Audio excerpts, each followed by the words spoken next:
አሜና በጣም እኮ ነው ይህ ታሪክ በጣም ልብ የሚነካ ነው። ትክክለኛ እሺ ሚዩት አድርጊው አፓፓይ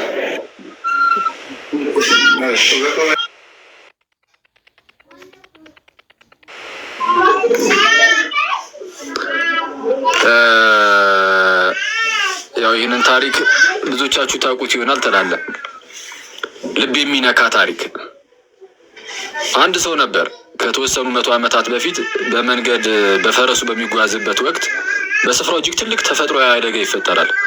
መብረቅ ሳይቀር አጠገቡ መውደቅ ይጀምርና እርሱንም ከፈረሱ ላይ ይጥለዋል። ያኔ ያ ወጣት ወደ ቅድስት ሐና ይማጸን ጀመረ። ቅድስት ሐና ሆይ እርጂኝና መነኩሳለሁ እያለ ይጮህ ጀመረ። ከዛ ውስጥ በሰላም ወጣና መሐላውን ግን አክብሮ መነኮሰ። ምን ዋጋ አለው? ከተወሰኑ ዓመታት በኋላ ነው ያንን ከሞት ያመለጠበትን ነገር ረስቶ መሐላውን የሰበረው። ልክ እንደሱ ደግሞ በምንኩስና ሕይወት ውስጥ የነበረችን ሰው ጭራሽ ያስወጣና በኋላ ላይ ያገባታል። እሷ ካትሪና ትባላለች። እሱ ደግሞ ዋናው ሰው the one and only ማርቲን ሉተር ነው። አይጀግና እንትና ከጀግና ሊድ ትላለች፣ ደግ አደረገ ትላለች።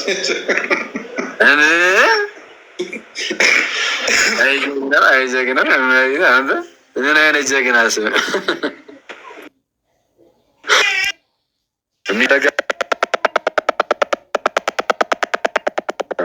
ባይተርፍ ለሱ ጥቅሙ ነበረ ብዬ ነው ማስበው። ባይዜ አሁን ላይ ሳስብ ከዛ አደጋ ባይተርፍ ይሻለው ነበረ። በዚህ ደረጃ ከሚሰነካከል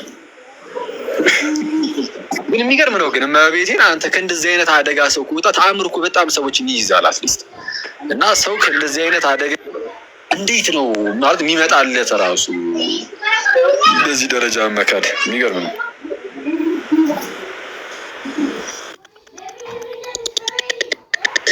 ብቻ ይመቸው።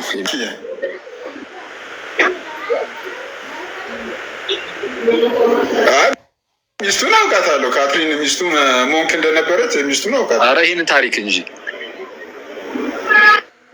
የሆነ እንትን መቶበት እንደነበረ ምናምን እንደዚህ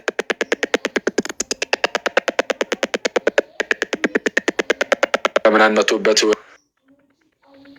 አንተ ቴሌግራም ላይ ነው ያነበብኩት። ኧረ ዝም በል እንደ ይህን ታሪክ አታውቅም? የሚገርም ነው በእውነት።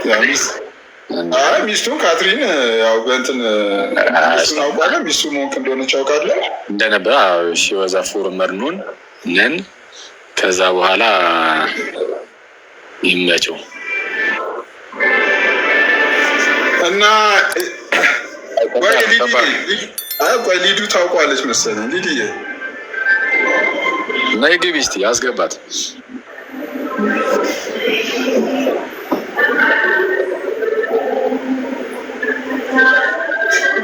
ኧረ ሲስተው በእናታችሁ እኔ ሐኪም ባዋራው ቁጥር ሰው እየሰደበኝ ተቸግሬያለሁ። ኧረ ፍትት በይ፣ ማንንም እንዳሰሚ እንዴ። እና ምን እንደምትለው አኬ አሪፍ ነዋ። ድሮ ዞሮበት ይህን ታሪክ በራለት ይመቸው።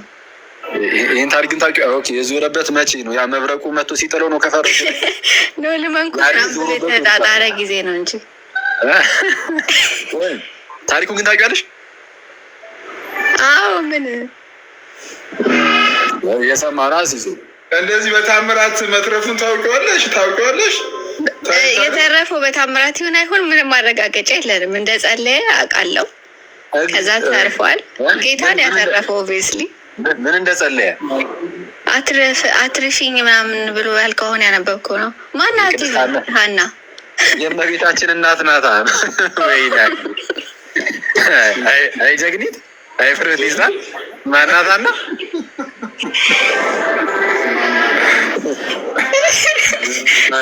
ቅድስት ሐና ስትል እኮ ሌላ ቅድስት ይመስለኛል። እዛ በተለይ በካቶሊካውያኑ ዘንድ ምናምን በጣም እንትን ይላሉ፣ ትከበራለች። ይሄ እነዚህ ፓትሮን ሴንት የሆነ ነገር ላይ ፓትሮን ሴንት እየተባሉ ይጠሩ የለ እነዚህ ላይ ለምንድን ይሄ የማዕድን ላይ ምናምን ለሚሰሩ ፓትሮን ሴንት እየተባለች ትጠራለች በእነርሱ ዘንድ እና ኤኒዌይስ እንደዛ ነው። አደገኛ የሆነ እንትን እኮ ነው የመጣው። አደገኛ የሆነ ስቶር ምናምን አንተ መብረቅ አጠገቡ ወርቆ እስኪጥለው ምናምን ከፈረሱ ላይ እንደ የጭንቅ ሰዓት እኮ የደረሰችለት የእመቤታችን ናት። እውነቱን ለምን ከዛ በኋላ ግን ታሪክ አነበዋለሁ እኔ አላውቀውም። ታሪክ ሊዱ ይፈልገዋል። ሊዱ ራሱ ታውቀው የለ እንዴ? ኖ እናንተ ስትሉት ነው ሊዱ ታሪክ አሉት ነው። አልስተር መግራዝን ታውቂያለሽ እንዴ? ሊዱ ነው አይደል? ማነው እሱን ያስታወሰኝ እንደው አልስተር መግራዝን። እሺ ተይው በቃ ፕሮቴስታንት ነው። ፕሮቴስታንት ቴዎሎጂያን ነው። ትልቅ ሰው ነው። አጋጣሚ ምንድነው የእሱን እያነበኩኝ የበፊት መጽሐፍ ነው። አክቹዋሊ በፊት ነበር ያነበኩት እና ለሆነ ጉዳይ ፈልጌው ሪፎርሜሽን ቱ አን ኢንትሮዳክሽን የተሰኘ መጽሐፉን ማለት ነው። እዛ ላይ አጋጣሚ እኔ ወደምፈልገው ቦታ ይርኩኝ ያለ በወፍ በረር አጋጣሚ ሳልፍ ትእዛዝ ባለኝ እሱ ይህንን ታሪክ ዘግቡት እና ኦኬ። ስለዚህ አሁን እሱ ከመንኩስና መውጣቱ ልክ አይደለም ብለህ ታምናለህ? ኧረ በስመ አብ ልክ አይደለም። ሲጀመር ይሄ በታምር የዳነ ሰው የጭንቅ ቀን ተማጽኖ ቅድስቷ ደርሳለት ድንገት ምንኩስና ሲከብደው ተነስቶ ጭራሽ መነኩሴ የነበረችን ሴት አውጥቶ ማግባቱ ኧረ በስመ አብ። እሺ አንድ ዳን ቶሎ ጥያቄ ካለ አቅርብና እንትን ልበል። ላይቡን ልዝጋው። ኮፒ ሊንክ ለማዘረግ ነው የከፈትኩት። በል በቃ ልውረድ። ጥያቄ ያለኝ ልጠይቅሽ አንዴ። እሺ ፓፓ እሺ ቀጥል። እሺ ብሩ እኔ ምንድነው ጥያቄ ከጸሎትና ከምልጃ ጋር በተያያዘ ማለት ነው። በኦርቶዶክስ ወደ ቅዱሳን ወደ መላእክት እና ወደ ማርያም ጸሎት ይደረጋል። እሺ እንጠይቃለን በሚለው ጸሎት የሚለው ቃሉ የሚከብድ ከሆነ እንጠይቃቸዋለን ማለት ነው። እሺ ልክ ነው። አንተ እንደምንጠይቃቸዋለን። እኔ ደግሞ መጽሐፍ ቅዱሳዊ ያለውን አረዳድ ሳየው ሰው መጸለይ ያለበት ወደ እግዚአብሔር ብቻ ነው። የሰዎችን ጸሎት ሁሉ መስማት የሚችልና መመለስ የሚችል ከእግዚአብሔር በስተቀር ሌላ የለም እና በአካል ምናልባት አጠገባችን ላሉ ሰዎች አሁን ለምሳሌ አንተ ክርስቲያናዊ ወዳጄ ብትሆን እባክህ ናኬ ጸልይልኝ እንዲህ ብዬ ነግርህ እችላለሁ። ለምን ወደ እግዚአብሔር ብቻ ጸልይልኝ ነው? እኔ ወደ እግዚአብሔር ጸልያለሁ። ድካም ቢኖርብኝ ወይም የሆነ ነገር ቢሆን እስቲ ይሄ ጉዳይ ገጥሞኛል፣ ወደዚህ ቦታ እየሄድኩ ነው፣ በጸሎት አስበኝ ጸልይልኝ እልሃለሁ። ቅዱሳንንም እንደዛ ብቻ ነው የምንለው፣ የተለየ ነገር የለም እኮ። አሁን ስልክ ከአንተ ጋር እንዲህ ኮሚኒኬት እያደረግን እየተመላለስን ስለሆነ እንደምትሰማኝ እርግጠኛ ነኝ። ከዛን ጊዜ ካለ ሄደህ ልትጸልይልኝ ትችላለህ ማለት ነው። ስለዚህ አሁን ጥያቄውን ፎርሙላ አድርጋትና ትመልስልኛለህ። ይቀጥል፣ ችግር የለም። በአካል ግን ለምሳሌ አንተ ላይክ እንደዚህ ማውራቱን ትቼ ቤቴ ቁጭ ብዬ አኬ ጸልይልኝ ወይም ምናምን ብል አትሰማኝም ብዬ ነው የማምነው። እግዚአብሔር በሆነ ተአምር ካልገለጠልኝ በስተቀር ነፍሴ ኦልሬዲ በስጋ ይሄ እጥር ባለው ስጋ ስለታጠረች ነፍሴ ማለት ነው።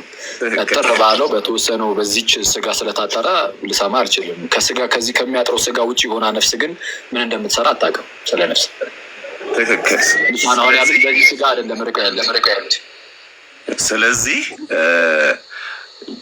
በዚህ ሴንስ ለቅዱሳን ለማርያም ለመላእክት ይሄ መንፈሳዊ ዓለም እኛን እንዲሰሙ አሁን በዚህ ሰዓት አዘሴም ታይም እንደው ሁላችንም አማኝ ብንሆንና ለምሳሌ ሁሉ አሳጥሮ ፓፓ ረዘመ። እሺ ወደ ኦርቶዶክስ አማኝ በቃ በአጭሩ ጥያቄ እኛ እንደዚሁ አጠገብ ላጠገብ ሆነን አንዳችን ለአንዳችን ጸልዩልን ምናምን ልንባባል እንችላለን። ርቀውን ከሄዱ በኋላ ግን ወደ ጌታ እንዴት ለነሱ ልንል እንችላለን? አብረውን ሳይሆኑ እንደሚሰሙን በምን እናውቃለን ነው?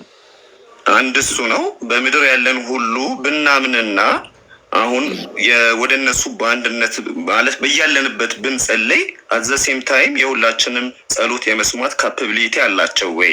ሁሉን መስማት የእግዚአብሔር ካፓቢሊቲ አይደለ ወይ? ከሱ ውጪ ይህን የማድረግ የሚችል ማለት ይሄ ካፓቢሊቲ መች ተሰጣቸው? ይሄ ጸጋ መች ተሰጣቸው? ምንድነው ማስረጃችን? እሺ አጠር አድርጌ ለመመለስ ያህል የመጀመሪያው ጸሎት ሁሉ የሚቀርበው ወደ እግዚአብሔር ነው እንጂ ወደ ቅዱሳን አይደለም ላልከው ቅድም እዛው አየር ላይ መልሼ አልፌዋለሁ። እሱም ምንድን ነው ልክ አንተ ይኸው ከአጠገብ ያለውን ወንድምህን ጸልይልኝ እንደምትለው ልክ እንደዛ ያለ ነው የምናደርገው። ጸልይልኝ ምናምን ብለህ ይሄ ጥያቄ ታቀርባለህ አይደለ? ወይም ትለምናለህ ወይም ትጠይቀዋለህ። ልመና ወይም ጥያቄ ማቅረብ ነው እና ይህ ፕሬይንግ ራሱ እንደዛ። በነገራችን ላይ ፕሬይ የሚለው ቃልም እንደዛ ጭምር ነው የሚፈታው፣ መለመን መጠየቅ እንደማለትም ጭምር ነው። ከዛ አንጻር ቅዱሳንን ጸልዩልን እንደው ለምኑልን ብለን ስንጠይቅ ልክ ሌሎችን ሰዎች እንደምንጠይቀው ያለ አይነት መጠየቅ ነው የምንጠይቀው። አለቀ። ስለዛ እንደው ጸሎት እኮ ወደ እግዚአብሔር ብቻ ነው ምናምን የሚያስብል ነገር የለውም። ከዚህ ውጭ ይሆናል ማለት ነው። ልክ ወደ እግዚአብሔር እንደምንጸልዩ ያለ አይነት ጸሎት ስላልሆነ። እሺ ሁለተኛ እዚህ ያለን አንዳችን እንግዲህ በአካል ስለምንገናኝ በስልክም ደውዬ በአካልም አግኝቼ እንደው ጸልይልኝ ልልህ እችላለሁ ላይ ያሉትን እስከተባለ ይሄኛው አስቀድሞ እንደው መታወቅ ያለበት ነገር ላይ ያሉት ገና ከጅምሩ ይጸልዩልናል ወይ ማለት እኛ ጸልዩልን ምናምን የምንለው ጋር ከመድረሳችን በፊት እነሱ ራሱ ይጸልዩልናል። ይህንን ግን ታምናለህ? ይቅርታ ይጸልዩልናል እነሱ? እሺ አይ አምናለሁ፣ ግን በጣም የሚለያየ ነው። እነሱ ይጸልዩልናል እና እኛ ደግሞ ጸልዩልን ወይም ደግሞ ይሄን አድርሱልን ማለት ወደ እግዚአብሔር አድርሱልን ማለት በጣም ይለያያል። ችግር የለም በቃ ወደዛ ልግባለን። ስለዚህ አሁን አንተ ቢያንስ በሉትራን ሳይድ ያለውን ነው የምትቀበለው። ቅዱሳን ስለኛ ይማልዳሉ ይለምናሉ የሚለውን ታምናለህ። ግን እኛ ግን ይሄ ኢንቮኬሽኑ ነው የማትቀበለው። እኛ ግን ወደ እነሱ መማፀን እነሱን መጠየቅ መለመን የለብንም። እነሱ ግን እንዲሁ በቃ እንደ አጠቃላይ ስለ ቤተክርስቲያን ስለኛ ይጸልያሉ እያልክ ነው። ይሄ በጣም ጥሩ እምነት ነው። በጣም ጥሩ እሱን ያዝ አድርገውና አሁን የቀረ መጠየቁ ከሆነ እኛ እንዴት ምሳሌ የምናየው በመጀመሪያ ደረጃ ያውቃሉ እዚህ ያለውን ነገር እንደሚያውቁ መጽሐፍ ቅዱሳዊ ማስረጃ ልስጥህ። እዚህ ያለውን ነገር እንደሚያውቁ ማለት ነው። ራእይ መጽሐፍ ላይ እንዲህ ይላል። እሺ አንዴ እየገለጽኩ ነው።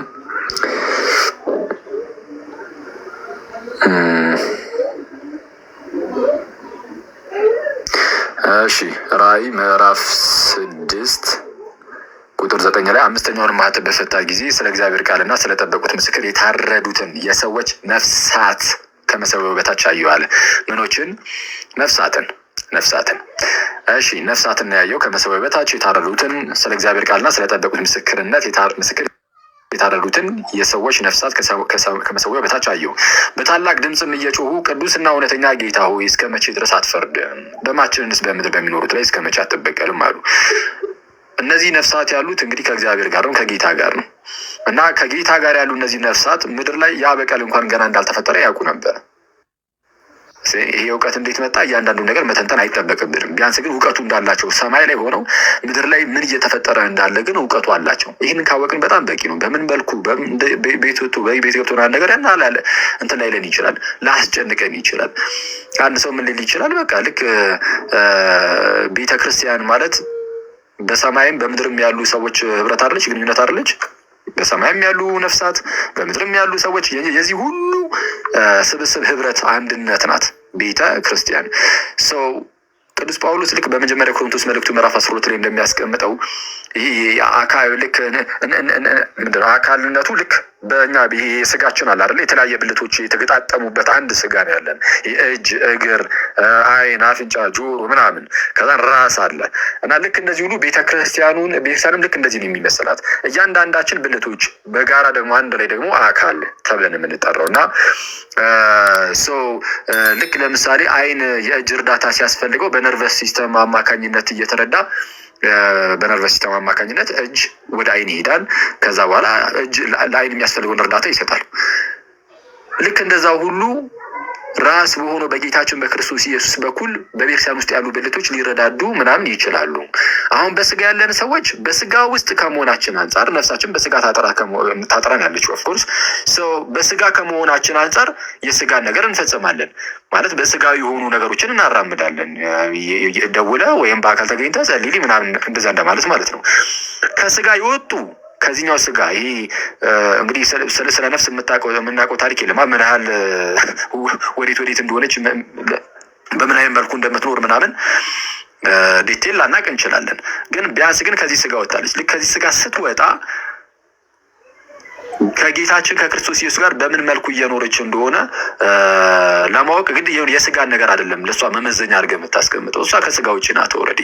ስለዛ ምንድነው ከጌታ ጋር ያሉ ነፍሳት በሰማይ ሆነው በምድር ላይ ያለውን ነገር ካወቁ እንግዲያውስ ልክ ይሄ በስጋ ታጥረን እንዳለን ሰዎች በዛ መልኩ የሚታጠሩ እንዳልሆነ ግልጽ ነው። ስለዛ አሁን እኛ ስንጠይቅም በጌታችን በክርስቶስ ኢየሱስ በኩል ለእነርሱ ይደርሳል፣ ይገለጥላቸዋል ምናምን ብሎ ሰው ሊናገር ይችላል። ያም ሆነ ግን ቢያንስ እንደሚያውቁ ከተረዳን የምድሩን ነገር ይኸው ከመጽሐፍ ቅዱስ አውጥቼ ነው ያሳየሁት። እንደሚያውቁ ከተረዳን የማንጠይቅበት ምንም ምክንያት የለንም። መጽሐፍ ቅዱስም ደግሞ አይ ከወጡ በኋላ እንዳትጠይቋቸው ብሎ ማለት አልከለከለም። የከለከለው ፕሮቴስታንት ነው። በነገራችን ላይ ለመጀመሪያ ጊዜ እንዳትጠይቁ ብሎ የከለከለው ፕሮቴስታንት ነው። መጽሐፍ ቅዱስማ በግልጽ ይኸው በሰማይ ያሉ ነፍሳትም እንደሚያውቁ ነግሮናል።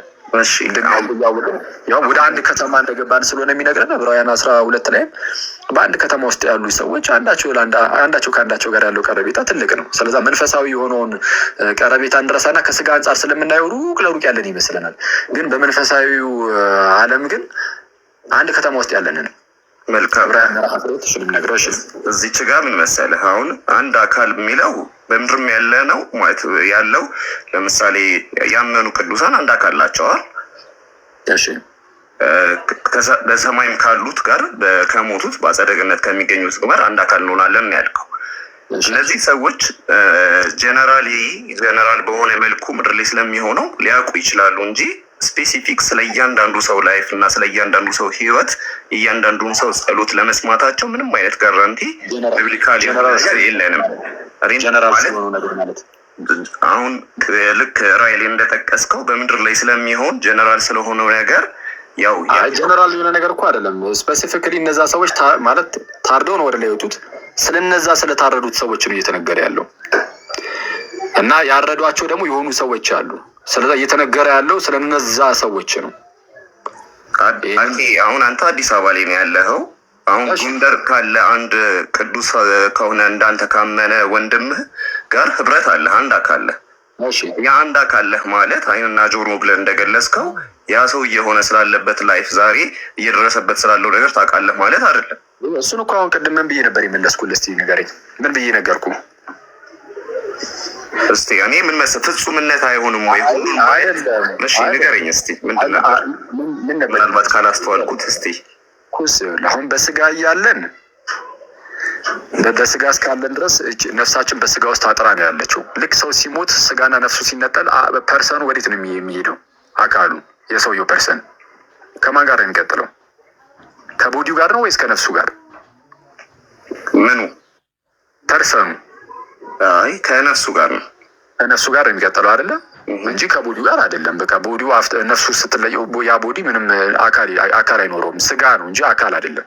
ማለት አካል አይደለም የሚነሲስ በምን እንትን ይሄ እኔ ባይ አይነት መሆን አይችልም። ነፍስ ግን ስቲል በአካልነቷ ትቀጥላለች እና ይህቺ ነፍስ አሁን በስጋ ከስጋ ጋር ተዋህዳ ባለችበት ሰዓት በስጋ የመታጠር ነገር ሊኖር ይችላል ነው እያልኩ ያሉት። ስለዛ በስጋ ያሉ ሰዎች ነገሮችን ምንድነው የሚያከናውኑት ከዚሁ ከታጠረበት ከስጋ አንጻር ነው። ከስጋ ስትነጠል ግን ነፍስ በምን ደረጃ እንደምታውቅ በምንድን ነው የምታውቀው? ለምሳሌ አንተ ምን አልከኝ? ምን ያህለው የምታውቀው አለ እሱን ላይ እያሳየው እኮ ነው። ለምሳሌ አንተ እዚህ ሆነ አልከኝ፣ አዲስ አበባ ላይ ሆነ ጎንደር ያሉትን ሰዎች ልታውቅ ትችላለህ አልከኝ። አሁን እኔ አላውቅም አይደለ? በስጋ ያለን ሰዎች ላናውቅ እንችላለን። እግዚአብሔር ግን ከገለጠልን እናውቃለን። ይስ አይደል? እግዚአብሔር ከገለጠልን እናውቃለን። ከዛ ውጭ ግን አናውቅም። እሺ ነፍሳቱ ግን ከዚህ ጎንደር አይደለም በላይ በሰማይ ከጌታ ጋር ሆነው ምድር ላይ ያለውን ነገር እንኳን አውቆ አሳይቻለሁ። ስለዛ ልዩነት አለ የለም? ልዩነት አለ የለም? እሺ እስቲ ያው የሁለታችንን ማረዳድ እዚህ ጋር ይለያያል። ግን ጀነራል ያልኩም ለዛ ነው ጀነራል እንጂ ልዩነት አለ የለም? መጀመሪያ አይ በስጋ በመታጠርና በነፍስ ብቻ በመሆን ማለት ብዙ ልዩነት ይኖረዋል። ስለዛ ልዩነት አለው። ስለዛ የነፍስን ነገር በነፍስ ያሉትን ነገሮች ስናይ አንደኛ አሁን በዚህ በምድር ላይ ካለንበት ስጋ አንጻር ልንመለከት አይገባም። ኢቭን በነፍስ ብቻ አይደለም፣ ግሎሪፋይድ በሆነ ስጋ ሰው ካለ በከበረ ስጋም ካለ ድንገት የከበረውን ስጋ ከዚህ አሁን ካለንበት የስጋ ሁኔታ አንጻር መታየው ልክ ከዛ ጋር ማነጻጸር የለብንም። ለምሳሌ ክርስቶስ ኢየሱስ ሞቶ ከተነሳ በኋላ አስቀድሞ እንደነበረው አይነት ስጋ ራሱ ማለት እንደዛ አይነት እንትኖች ታይበታለህ ማለት አይደለም። የተለያዩ ምንድን ነው መገለጫዎችን ታይበታለህ ማለት አይደለም። እዛ ስጋ ላይ ራሱ በከበረ ስጋ ግሎሪፋይድ በሆነ ስጋ ከተነሳ በኋላ ለምሳሌ የማይራብ የማይደክም የማይጠማ አይነት ስጋ ነው ይዞ የተነሳው እና በተቻለ አቅም ስለ ነፍስ ስናወራ ለየት ባለ መልኩ ማየት ይጠበቅብናል። ከዛ ውጪ ግን አሁን ልክ እንደ እግዚአብሔር ሁሉንም ነገር ያውቃሉ አያውቁም? እግዚአብሔር እስከገለጠላቸው ድረስ ግን ያውቃሉ። ስለዛ እኛ የምናደርገው ምንድን ነው? እንደው በአንድ አካል ውስጥ አለ በአንድ አካል ውስጥ እንዳሉ ብልቶች አንዱ አንዱን እንደሚረዳው ልክ እንደዛ ሁሉ እንዲረዱን እንማጸናለን ነው እና ይህ ሁሉ ነገር ደግሞ በእግዚአብሔር ፍቃድ የሚሳካ ይሆናል። ከእግዚአብሔር ፍቃድ ውጭ ደግሞ የሚሆን ነገር የለም። ራሳቸው ሰምተው እዛው ውሳኔ ሰጥተው እዛው አለቀ ምናምን የሚባል ነገር የለም። አንድ የመጨረሻ ብቻ ይቅርታ ጊዜ ይላለን እግዚአብሔር ተገለጠላቸው የመጨረሻ አድርገው አባቱ ሌላ ቀን ትጠይቅ አንዴ። እሺ የመጨረሻ ነው። እሺ የኔንም ጥያቄ ዋና መሰረት የጣልኩበትም ነገር ስላነሳ እሱ እግዚአብሔር እስከገለጠላቸው ድረስ አልክ። እኔም የምስማማው እግዚአብሔር በገለጠለት መጠን ምንም ያደርጋል። ግን ይህንን እኛን እያንዳንዳችንን መስማት እንደሚችሉ እግዚአብሔር እንደገለጠላቸው የሚያሳይ መጽሐፍ ቅዱሳዊ ባይብሊካል ማስረጃ ምን አለን? ይህን ጸጋ እግዚአብሔር እንደሰጣቸው እኛን ሊሰሙን በአጸደ ገነት ሆነው እንደሚሰሙን ምን ማስረጃ አለ? ኦኬ፣ ተመሳሳይ ጥያቄ ስለሆነ ሌላ ቀን ይመለስለት። ተመሰልትን ያ ነው ተመሳሳይ ጥያቄ እግዚአብሔር እስከገለጠላቸው ድረስ ስላለ ነው። እና እግዚአብሔር መግለጡን የሚያሳይ ምን አለን ነው። እኔ እኮ እግዚአብሔር እንደገለጠላቸው አናውቅም ነው። አንዴ ቆይ ቅድም እንዳልኩ አሁን ይሄ ኤክሌሲዮሎጂካል በሆነ መልኩ ነበር የመለስኩልህ። ነገረ ቤተክርስቲያን አንስቼ አንዱ ብልት ሌላውን ብልት ከመርዳት አንጻር እንደዚህ ነገር ይፈጠራል የሚል ነገር ነበር ያሳየው እና ይሄ ደግሞ ጤናማ ነው። አንዳችን ለሌሎቻችን እንድንጸልይ ኦልሬዲ ታዘናል እና ደግሞ አይን እጅን አታስፈልገኝም ሊሉ አይችልም እንዳለው እኔም ጳውሎስን አታስፈልገኝም ልለው አልችልም። የሳው እሱ ሩጫውን ጨርሶ ድል ነስቶ ከጌታ ጋር እየኖረ ነው። ግን ከኔ ጋር ያለውን ህብረት አላቋረጠም ጳውሎስ። በነገራችን ላይ ከኛ ሲለዩ ከኛ ጋር ያላቸውን ይሄ ግንኙነቱን አንድነቱን ከቤተ ክርስቲያን አንጻር አያጡትም። እሱ አይታጠም። ከኤርሳን የሚነጠል ማንም የለም። እኛም አልተነጠልም፣ እነሱም አልተነጠሉም። ከዛ ውጭ ግን እግዚአብሔር በዚህ ደረጃ እንደው ሊሰጥ ይችላል ለሰዎች፣ ከዚህም በላይ ሊሰጥ ይችላል። ይህ ምድር ላይ ያሉ ሰዎችን መስማት ብቻ ሳይሆን እንዳላሳያው ነው። ራዕይ ምዕራፍ 5 ላይ እሺ እንዲህ ይላል ቁጥር 12 ላይ በታላቅ ድምፅም አሉ። ቆይ አንዴ በታላቅ ድምፅም አሉ። እሺ ራዕይ ምዕራፍ 5 ቁጥር 12 የታረደው በግ ኃይልና ባለጠግነት ጥበብም ብርታትም ክብርም ምስጋናም በረከትም ሊቀበል ይገባዋል ይልና ቁጥር 13 በሰማይና በምድር ለክ ተመልከቱ። በሰማይና በምድርም ከምድርም በታች በባህርም ላይ ያለ ፍጥረት ሁሉ በእነርሱም ውስጥ ያለ ሁሉ በረከትና ክብር ምስጋናም ኃይልም ከዘላለም እስከ ዘላለም በዙፋኑ ላይ ለተቀመጠው ለበጉ ይሁን ሲሉ ሰማሁ አለ። ማን ነው ሰማሁ ያለው? ማን ያለው? ማን ነው ሰማሁ ያለው? ዮሐንስ ይህንን ሰማሁ ያለው እግዚአብሔር ስለገለጠለት ነው አይደለም? እግዚአብሔር ስለረዳው ነው አይደለም? ትክክል። በራእዩ እግዚአብሔር ችግር የለም። በራእይም በለው እሱ እንደውም ጭራሽ ከዚህ ከስጋ ውስጥ ራሱ ሳይወጣል። ስለዛ በምን መልኩ በራእይ ወይ በሆነ ሚንስ እሺ ይህን ነገር እግዚአብሔር ይገልጥለታል፣ ይህን እንዲሰማ ያደርገዋል። ስለዛ እግዚአብሔር ሰዎችን እንዲሰሙ ስላደረጋቸው ብቻ እነዛን ሰዎች አምላክ አደረጋቸው ፈጣሪ ያደረጋቸው ማለት አይደለም። ስለዛ እግዚአብሔር በዚህ ደረጃ ሰዎችን እንትን ሊል ይችላል እና ከዛ አንጻር ብንመለከተው መልካም ነው። ቴንኪው። አጭር ጊዜ ስለነበረ ነው። አመሰግናለሁ። እግዚአብሔር ይባርካችሁ። መልካም ጊዜ ይሁንላችሁ።